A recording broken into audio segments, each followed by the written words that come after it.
Good morning mga ka-farmers. Ako po ay nagkuha ng Madre de Agua. Ito po ay ihalo ko sa pagkain ng manok. Ito po ay more of vitamins. Okay, let's go. Ito na po ang Madre de Agua.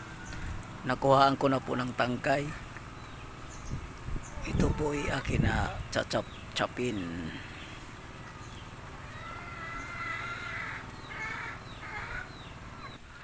Ito na po, pinong-pino na. Yan, pwede na ito panghalo. Okay na po ito. Yan po, hindi na nakapag-antay yung manok, kumain na. Ito, kanin po ito na tira-tira. Ito naman ay sapal ng niyog. Ito po, init ang mixing na po yung Madre de Agua.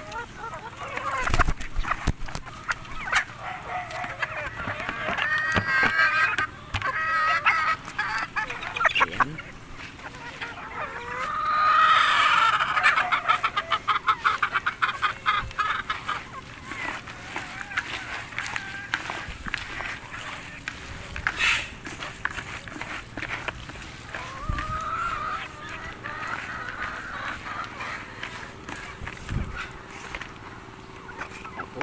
Tapos na, pwede na po itong ipakain sa manok.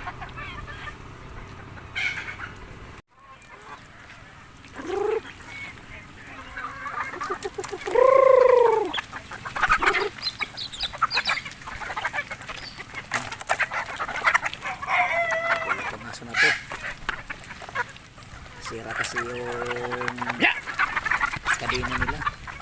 Kaya nagkawala. Sumasabay na sa kain ng manok.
Itong mga manok na to ay sanay nito sila kumain ng Madre de Agua.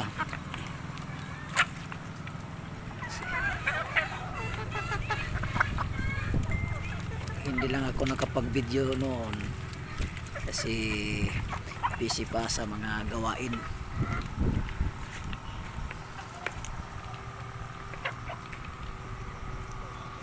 Ito sila ay nangingitlog na to.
Ang tangkay po ng Madre de Agua ay itatanim ko po ito.